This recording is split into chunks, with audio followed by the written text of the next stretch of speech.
Party అధికారంలోకి వచ్చింది. నేను గూడా ఉండుంటే ఈ పార్టీకి క్యాబినెట్ లెవెల్‌లో ఉంటుండే గదా! అనే అంశం ఏదన్నా లేవనైతే ప్రశ్న అయితే నేను ఇంటర్వ్యూ చేయకపోతుంటుంది తోటి నేను. ఎందుకు సార్ నా ప్రశ్న గూడా కంప్లీట్ గాకముందే అంటే ఇట్లా నీ మాట్లాడు నీ ఇంటెన్షన్ అర్థమైంది కదా.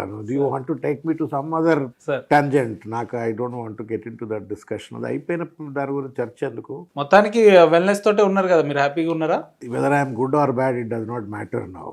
ఐఎమ్ పని చేసుకుంటూ పోతూనే ఉన్నాం, ప్రజల కోసం పని చేసుకుంటూ పోతున్నాం. ఇంకెన్నేళ్ళు చేస్తారు శ్రవణ్ సార్ ఇట్లనే ప్రజల కోసం పని అంటే?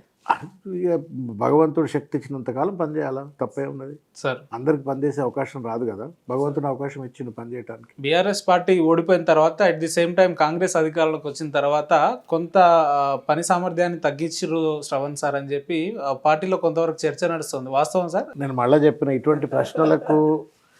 ఇటువంటి ప్రశ్నలు అయితే నేను అసలు ఇంటర్వ్యూ చేయకపోయేవాడు. ఇదంతా మీరు ఎవరన్నా కొత్త వాళ్ళతో ఇంటర్వ్యూలన్నీ చేయాలి, నాతో చేస్తే వద్దు. ఇది నాతో I don't like this kind of interview. True, అట్లేం లేదు సార్. అంటే ఎవడో చేస్తున్నారు దారిన పోయే దానాయలు ఏదో అడిగినరు అనుకున్నారు అని నన్ను వచ్చి అడిగి దాన్ని నేను సమానం చెప్తే నేనేదో అంటే మళ్ళీ మీరు ఏదో దాన్ని thumbnails పెట్టి మళ్ళీ చూపే ఇదంతా ఎందుకు? ఇవన్నీ మీకు తెలియదు కాదు కదా sir. You should do this with somebody else, not with me. Okay sir, నా క్వశ్చన్, నా ఇంటెన్షన్ ఏంటంటే సంవత్సరం పాటు జరిగిన కాంగ్రెస్ పార్టీ పరిపాలనలో ప్రజలు కానీ మీరు కానీ ఎట్లా ఉన్నారు, రాజకీయ వ్యవస్థలో పరిస్థితులు ఎట్లున్నాయి అంటున్నారు. అది చర్చ చేద్దాం. అది చర్చ చేద్దాం. అది ప్రజలకు కూడా సంబంధించిన అంశం. నా కడుపులో నొప్పి ఉన్నదా, నా మన తలకాయ నొప్పి లేస్తుందా, ఇవన్నీ ఎందుకు జనానికి. ట్రూ.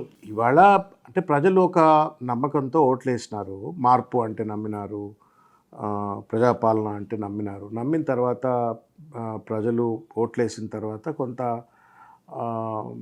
ఆ నమ్మకం వమ్మైంది అనేటువంటి ఒక భావనలో ఇవాళ తెలంగాణలో ఉన్నటువంటి ఒక, అది ఇంత తక్కువ సమయంలో గమనించవచ్చా సార్? అంటే స్పష్టంగా అంటే ఇప్పుడు కొన్ని నిర్ణయాలు రేవంత్ రెడ్డి తెలిసి చేసిండా, తెలియక చేసిండా, లేకపోతే అనాలోచితంగా చేసిండా తెలియదు, కానీ ఆయన తీసుకున్నటువంటి ఒక నిర్ణయాలు, ప్రభుత్వాన్ని నడిపించినటువంటి ఒక తీరు ఒక ప్రోగ్రెసివ్ గవర్నమెంట్గా కాకుండా ఒక రిగ్రెసివ్ గవర్నమెంట్గా పనిచేసినాడు.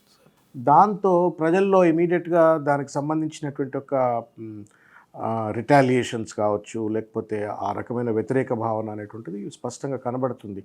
మీరే కదా మీడియాలో చాలాసార్లు కవర్ చేస్తుంటారు. ఇప్పుడు ఇవాళ సమస్యలు ఉండని దేశం ఉండదు, రాష్ట్రం ఉండదు. ఇంట్లలోనే సమస్యలు ఉంటాయి, ప్రతి వ్యవస్థలో సమస్యలు ఉంటాయి. కానీ ఆ సమస్యల పట్ల స్పందించేటువంటి ఒక తత్వం బట్టి ప్రజల యొక్క రెస్పాన్స్ ఉంటుంది, ప్రజల యొక్క అభిప్రాయం ఉంటుంది. సమస్యలు ఉన్న రాష్ట్రమే ఉండదు, అమెరికాలో కూడా సమస్యలు ఉంటాయి, నిరంతర అది ఉంటాయి. కానీ దాన్ని how is that you are responding. గవర్నమెంట్లో ఉన్నప్పుడు, ప్రభుత్వంలో ఉన్నటువంటి వాళ్ళు ఎట్లా రెస్పాండ్ అవుతున్నారు. దురదృష్టం ఏంటంటే రేవంత్ రెడ్డి గారు కొంత ఒక మూర్ఖత్వంతో, అధికార నిరంకుశత్వంతో ఆయన వాటిని రెస్పాండ్ అయ్యేటువంటి ఒక తీరు ఇదేదో స్వంత ఎస్టేట్ అయినట్టు. State is not anybody's estate. రేపు మీరు ముఖ్యమంత్రి అయినా, లేకపోతే నేనైనా, ఇంకెవరైనా కానీ you are custodian for 5 years. 5 ఏళ్ల తర్వాత ప్రజలు మళ్ళీ ఉంటారు, లేకపోతే దిగిపోతారు. కానీ నేనేదో ఈ 5 ఏళ్ళు నాది గుత్తాధిపత్యం, నేను ఏది పడితే అది చేస్తా అనేటువంటి ఒక తోటమాలికి ఉండేటువంటి ఒక లక్షణం ఉండాలి తప్ప, నేను తోటమాలి 5 ఏళ్ళు ఉన్నా కాబట్టి నేను మొత్తం చెట్లు వీకి పడదొబ్బుతా, లేకపోతే ఇంకేదో చేస్తా అంటే the garden does not allow, the nature does not allow. కూడా కాంగ్రెస్ వాళ్ళ దగ్గర కంటే బీఆర్ఎస్ వాళ్ళ దగ్గర ఎక్కువ ఉంటుందని వాళ్ళ వాదన. సరే, ఇప్పుడు నేను దానికి ఇప్పుడు అయిపోయిన పెళ్లికి బాగా అవుతుంది. ఇప్పుడు టీఆర్ఎస్ ఏం చేసింది, ఏం చేయలేదని ప్రజలకు తెలుసు.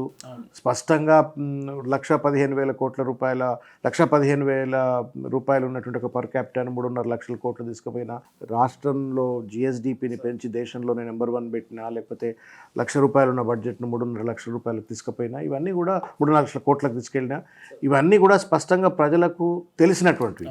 వాళ్ళకి తెలిసినవి, కొన్ని నచ్చనివి కూడా తెలుసు కొన్ని ప్రజలు. కాబట్టి దాని మీద చర్చ చేస్తే అర్థం లేని చర్చ అది. ఇప్పుడు ఇవాళ మీ చేతిలో అధికారం ఉంది. మీరు అధికారంలో ఉన్నప్పుడు మీరు అనేక వాగ్దానాలు చేసినారు, అనేక డిక్లరేషన్స్ చేసినారు, అనేక వాగ్దానాలు చేసినారు. తర్వాత ఒక డెమోక్రాటిక్ రూల్ అని చెప్పినారు. దానికి భిన్నంగా మీరు పనిచేసినప్పుడు తప్పనిసరిగా అడుగుతారు. అడిగినాక నువ్వు అట్లా లేవా అంటే మరి నిన్నెందుకు ఎంచుకోవాలి, నిన్నెందుకు ఎన్నుకోవాలి? ప్రజలు నిన్ను ఎన్నుకున్నారు, ఏరి కోరి ఓట్లేసి నీకు 63 సీట్లు ఇచ్చి ముఖ్యమంత్రి కుర్చీ మీద కూర్చోబెట్టిన తర్వాత వాళ్ళ ఎక్స్పెక్టేషన్స్కు భిన్నంగా కనుక ఉన్నట్టయితే తప్పనిసరి అడుగుతారు. ఏదో తెలంగాణ తల్లి విగ్రహాలు మార్చడం కోసమో, ఇండ్లు కూల్చడం కోసమో, లేకపోతే మూసీ నది పేరు మీద 1,00,000 కోట్ల రూపాయల పేరు మీద విధ్వంసం చేయటము, దోపిడీ చేయడం కోసము, ఇటువంటి వాటి కోసము ప్రజలు ఎన్నుకోలేవు. వాళ్ళు they thought that there will be something better, ఇప్పుడు ఉన్నదానికంటే ఇంకేదైనా బెటర్ ఉంటుంది అనుకున్నా. అది లేకుండా నువ్వు నువ్వు అప్పుడు అట్లుండేది అని అంటే మరి నువ్వెందుకు మరిగా అప్పటికంటే ఏదో మెరుగు చేస్తావని నమ్మిను నేను. కానీ నువ్వు మళ్ళీ అదే పాత మాట మాట్లాడితే అది మూర్ఖత్వం అవుతుంది. పార్టీ అధికారంకి వచ్చిన తర్వాత రాష్ట్రంలో మీరు ఏం మార్పు చూస్తలేరా సార్? అంటే ఏదో ప్రతిపక్ష నాయకులుగా కాకుండా మీరు జనరల్గా నిజాలే మాట్లాడారు. మీరు చెప్పండి. ఇప్పుడు స్టేట్ ఎప్పుడు కూడా ఎవరైనా ఏం ఎక్స్పెక్ట్ చేస్తారు? ఇవాళ ఉన్న స్థితిగతుల నుండి ఇంకా కొంచెం అభివృద్ధి చెందాలనుకుంటారు. కానీ వాళ్ళ వెనక్కిపోతా ఉంది కదా. నువ్వు 10 నెలల్లోనే 11-12 నెలల్లోనే 1,00,000 కోట్లు అప్పు చేసేసినారు మీరు. నిన్నటి దాకా 10 ఏళ్లలో 4 లక్షల కోట్ల పైచిలకు అప్పు అయితే నువ్వు 1 సంవత్సరంలో 1,00,000 కోట్లు అప్పు చేసినావు. 7 లక్షల కోట్లు అంటున్నారు వాళ్ళు. అది వాళ్ళ లెక్కలు వాళ్ళే, మా లెక్కలు మాయి. ప్రజలకు హరీష్ రావు గారు చాలా స్పష్టంగా అంకెలతో సహా ఎక్స్ప్లెయిన్ చేసి చెప్పినారు. 4 lakh crores చిల్లర అని చెప్పి చూపెట్టినారు. సరే, వాళ్ళ దగ్గర ఏమైనా లెక్క ఉంటే let that be debated in the floor of the assembly. I'm not going to dispute that. రెండోది ఏంటంటే, మీరు దీనికంటే బెటర్ చేసేది పోయి దీనికంటే వెనక్కి తీసుకెళ్తే ఎట్లా? 1,00,000 కోట్ల రూపాయలు అప్పు చేసినారు. ఇప్పుడు నాకు తెలిసి దాదాపు ఒక 30,000 కోట్ల రెవెన్యూ డెఫిసిట్ ఉన్నటువంటిది. మీరు సంవత్సరం కాలం is not a small time. In 5 years of టైంలో 1 సంవత్సరం స్మాల్ టైం కాదు. ఈ సంవత్సరం టైంని మీరు 30,000 కోట్ల రూపాయల రెవెన్యూ డెఫిసిట్, 1,00,000 కోట్ల రూపాయల అప్పు, దానికి తోడుగా మీరు ఇచ్చినటువంటి ఒక వాగ్దానాలు ఏవి కూడా పూర్తి స్థాయిలో మీరు అమలు చేయలేదు. మీరు 6 guarantees అంటారు, దాంట్లో 13 guarantees ఉన్నాయి. Actual 13 promises. ఆ 13 ప్రామిసెస్లో మేజర్ ప్రామిసెస్ ఇప్పటికి కూడా అమలు కాల. 4,000 రూపాయల పెన్షన్ అమలు కాల, మహిళలకు 2,500 రూపాయలు ఇస్తాను కాలేదు, నిరుద్యోగులకు అయితే చాలా రకాలైనటువంటి ఒక వాగ్దానాలు చేసినారు. తులం బంగారం ఇట్లా ఉన్నాయి. సో ఇవేవి అమలు చేయకుండా దీంతో పాటుగా ఏంటంటే, అంటే ఇది ఇమ్మెచ్యూరిటీకి సైన్ రేవంత్ రెడ్డి గారిది. ఎప్పుడు కూడా ఇప్పుడు మనం ఇట్లా గుట్టుగా నడిపిస్తాం సంసారం అంటారు. ఎవరైనా సంసారం చేస్తే ఉన్నా లేకున్నా కానీ ఒక గుట్టుగా సంసారం చేస్తారు. రేవంత్ రెడ్డి రాగానే ఏం చేసిందంటే పొట్ట దించి పేగులు బయటపడేసినట్టుగా తెలంగాణ ఉన్నది లేనివి అక్కసంతా కక్కేస్తూ రాష్ట్రం మొత్తం ఆర్థికంగా అతలాకుతలం అయిపోయింది అని చెప్పని అని మొత్తం ఒక అసెంబ్లీ సెషన్ అంతా అప్పుల మీద నడిపించినారు. తర్వాత ఇంకోసారి కాళేశ్వరం అన్యాయం అయిపోయింది, ఆగం అయిపోయిందని నడిపించినారు. తర్వాత కొన్ని రోజులు ఫార్మాసిటీని రద్దు చేస్తామని నడిపించినారు, కొన్ని రోజులు మెట్రో రైలు రద్దు చేస్తామని నడిపించినారు. తర్వాత హైడ్రా పేరు మీద ప్రజల ఇళ్లను కూల్చివేతలకు పాల్పడే ప్రయత్నం చేసినారు. మూసీ నది పేరు మీద ఇండ్ల కూల్చివేతలకు పాల్పడే ప్రయత్నం చేసినారు. ఎక్కడికక్కడ ఒక నెగటివ్, అంటే సెలబ్రేషన్గా ఉండాలి. ప్రభుత్వం అనేటువంటిది ప్రజలను పండుగ చేసుకునే వాతావరణం కల్పించాలి, కానీ ప్రజలను పీడనకు గురి చేసేటువంటి వాతావరణం చేసినాడు. అది ఆయన చేసిన ప్రధానమైన తప్పు. దాంతో పెట్టుబడులు రాకపోవటం కానీ, దాంతో గవర్నమెంట్లో కూడా ఒక రకమైనటువంటి ఒక నెగటివ్ వైబ్రెన్స్ రావటము. దానికి తోడుగా నువ్వు నిన్నటిదాకా ఏమన్నావు? డెమోక్రాటిక్ రూల్ లేదు అని అన్నావు. నువ్వు అన్నావు, అది నిజమా కాదా అనే అంశం పక్కన పెడితే, ఇవాళ మీరు అధికారంలోకి వచ్చిన తర్వాత మీరు పోలీసులను అరెస్ట్ పెట్టి ఇష్టం వచ్చినట్టుగా సోషల్ మీడియా వాలంటీర్స్ మీద కేసులు పెట్టిస్తున్నారు. రేవంత్ రెడ్డి ఎక్కడ పోతే, లేకపోతే మంత్రులు ఎక్కడ పోతే అక్కడ మొత్తం ఇంట్లను దిగ్బంధం చేసి పడేస్తూ ఉన్నారు. నిన్న చూసినాము వాంఖడే అనుకుంటా, ఆ గ్రామంలో ఎవరన్నా పోయి కనీసం ఆ అమ్మాయి టెంపరీ చెక్ పోస్ట్ పెట్టేసినారు, ఫ్యూనరల్కి ఎవడు పోవద్దు అని చెప్పని అంటున్నారు. నిన్న మగనూరు కదా మన, అక్కడ ఊర్లో ఆయన రామ్మోహన్ రెడ్డి గారిని పోయి అక్కడ హాస్పిటల్ పోతే ఇలా పొద్దుగాల ఆయన అరెస్ట్ చేసి లోపల పెట్టినారు. సో అంతా ఈ ఒక డిక్టటోరియల్, ఒక అన్డెమోక్రాటిక్ వాతావరణము, మళ్ళీ ఒక నెగటివ్ మైండ్ సెట్, ఈ రెండు కూడా రాష్ట్రానికి మంచిది కాదు.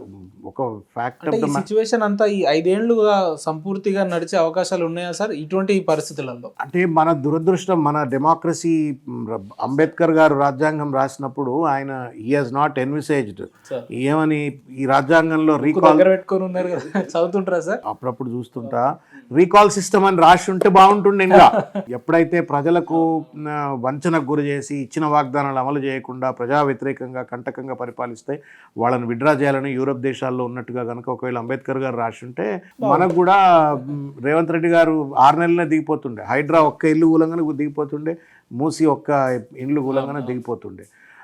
గ్రూప్ 1 మీరు బాధితులు పాపం, ఆ జీవో 29 బాధితులు రోడ్ల మీద పిల్లల్ని విచ్చలవిడ కొట్టినప్పుడు కానీ రోడ్ల మీదకి వస్తున్న విద్యార్థులు ఎవ్వరు కూడా వాళ్ళు అసలు గ్రూప్స్ కి అప్లై చేయలేదు, ఏ ఎగ్జామ్. ఇప్పుడు సాక్షాత్ ముఖ్యమంత్రి ఈ రకంగా మాట్లాడడం ఎట్లా? దురదృష్టం కదా. ఇప్పుడు అదే ముఖ్యమంత్రి గారు ఇందిరా పార్క్ దగ్గరికి వెళ్ళి రాహుల్ గాంధీ గారిని కూర్చోబెట్టుకొని జీవో 29 నేను రాగానే రద్దు చేస్తా అని చెప్పని వాగ్దానం చేసి నువ్వే ఒక తప్పుడు జీవో పట్టుకొచ్చి 55 జీవోని రద్దు చేసి ఒక తప్పుడు 29 జీవోని పట్టుకొచ్చి దాని పేరు మీద నువ్వు రిజర్వేషన్లు ఆగమాగం చేసి అడిగితే వాళ్ళను గొడ్లను కొట్టినట్టు కొట్టి మళ్ళీ వాళ్ళ విద్యార్థులు గారు ఎగ్జామ్ రాయట్లేరు అని చెప్పని ఇదే జీవో 29 బాధితులు కావచ్చు, 46 కావచ్చు, లేదంటే గ్రూప్స్ నిరుద్యోగులు వీళ్ళే మళ్ళీ ఎలక్షన్స్ లోకి పోయి ప్రచారం చేసిన పరిస్థితులు మనం చూసి కృతజ్ఞత రాహిత్యం అంటాం దాన్ని. ఇప్పుడు మనం ఎవరు ఎక్కడైతే మనకు సహాయకారిగా ఉంటారో వాళ్ళ పట్ల కృతజ్ఞతగా ఉండాలి. పాపం ఆ పిల్లలు వాళ్ళ డబ్బులు పెట్టుకొని వాళ్ళు బీఆర్ఎస్కు వ్యతిరేకంగా ప్రచారం చేసి బస్సులలో ఇండ్లలో పోయి కాళ్ళు మొక్కి ఏళ్ళు మొక్కి ప్రచారాలు చేసింది. పెన్షన్ తీసుకుంటున్న పెన్షన్ మీకు కేసీఆర్ గారు పెన్షన్ 2000 ఇస్తున్నాడు, రేవంత్ రెడ్డి వస్తే 4000 ఇస్తాడు అని చెప్పని వాళ్ళే బతిలాడి మాకు ఉద్యోగం వస్తుంది అని చెప్పని తల్లిదండ్రులను కన్విన్స్ చేసి ఆ తాత ముత్తాతలను కన్విన్స్ చేసి ఓట్లేయించి వాళ్ళకి రేవంత్ రెడ్డి ఏమంటున్నా అసలు వాడు నిరుద్యోగే కాదు, వాడు చదివేటోడు కాదు, వాడు పనికిరానోడు, రోడ్ల మీద తిరిగి ఆవారగాడు అని చెప్పని వాళ్ళని ముద్ర వేసేటువంటి ప్రయత్నం చేయటం కృతజ్ఞత రాహిత్యం.